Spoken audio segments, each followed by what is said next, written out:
মালদহে গনি খানের তৈরি বাংলোয় ঠাঁই হলো না খোদ রাহুলেরই।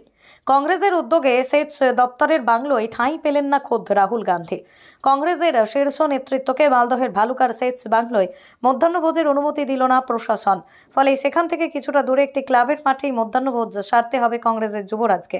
বিহার হয়ে 31শে জানুয়ারি দ্বিতীয়বার বাংলায় ঢুকছে ভারত জোড়ো ন্যায় যাত্রা।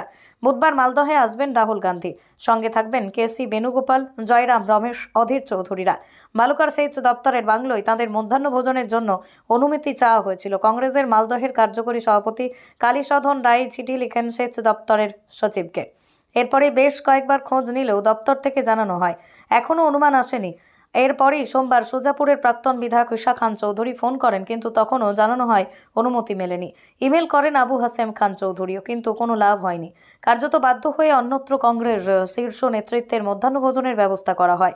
তবে এই যাত্রা ঘিরে উচ্ছ্বসিত বাংলার কংগ্রেস কর্মীরা এদিন দক্ষিণ কলকাতা জেলা কংগ্রেস সভাপতি প্রদীপ প্রসাদ জলপাইগুড়ির রাহুলকে নেতাজি সুভাষচন্দ্র বসুর ছবি উপহার দেন। তাকে প্রাক্তন কংগ্রেস সভাপতির বার্তা, লড়তে রহো। মালদহে গনি খানের তৈরি বাংলোয় ঠাঁই হলো না খোদ রাহুলেরই।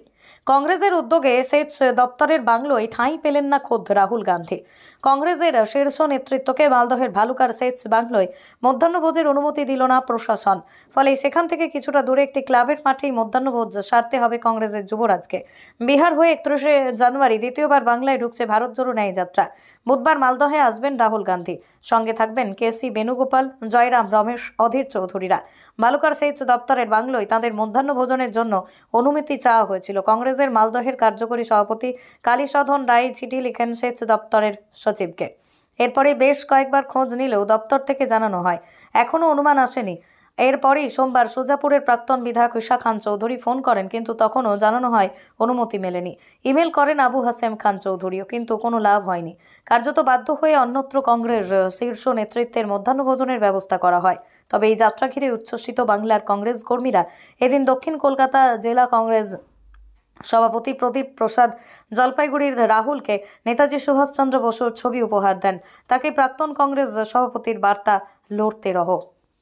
মালদহে গনি খানের তৈরি বাংলোয় ঠাঁই হলো না খোদ রাহুলেরই। কংগ্রেসের উদ্যোগে সেচ দপ্তরের বাংলোয় ঠাঁই পেলেন না খোদ রাহুল গান্ধী। কংগ্রেসের শীর্ষ নেতৃত্বকে মালদহের ভালুকার সেচ বাংলোয় মধ্যাহ্নভোজের অনুমতি দিল না প্রশাসন। ফলে সেখান থেকে কিছুটা দূরে একটি ক্লাবের মাঠেই মধ্যাহ্নভোজ সারতে হবে কংগ্রেসের যুবরাজকে। বিহার হয়ে 31শে জানুয়ারি দ্বিতীয়বার বাংলায় ঢুকছে ভারত জোড়ো ন্যায় যাত্রা। বুধবার মালদহে আসবেন রাহুল গান্ধী, সঙ্গে থাকবেন কেসি বেণুগোপাল, জয়রাম রমেশ, অধীর চৌধুরীরা। ভালুকার সেচ দপ্তরের বাংলোয় তাদের মধ্যাহ্নভোজনের জন্য অনুমতি চাওয়া হয়েছিল। কংগ্রেসের মালদহের কার্যকরী সভাপতি কালীসধন রায় চিঠি লিখেন সেচ দপ্তরের সচিবকে। এরপরে বেশ কয়েকবার খোঁজ নিলেও দপ্তর থেকে জানানো হয় এখনও অনুমান আসেনি। এরপরই সোমবার সুজাপুরের প্রাক্তন বিধায়ক ঈশা খান চৌধুরী ফোন করেন, কিন্তু তখনও জানানো হয় অনুমতি মেলেনি। ইমেল করেন আবু হাসেম খান চৌধুরীও, কিন্তু কোনো লাভ হয়নি।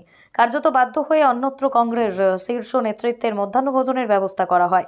তবে এই যাত্রা ঘিরে উচ্ছ্বসিত বাংলার কংগ্রেস কর্মীরা এদিন দক্ষিণ কলকাতা জেলা কংগ্রেস সভাপতি প্রদীপ প্রসাদ জলপাইগুড়ির রাহুলকে নেতাজি সুভাষচন্দ্র বসুর ছবি উপহার দেন। তাকে প্রাক্তন কংগ্রেস সভাপতির বার্তা, লড়তে রহো।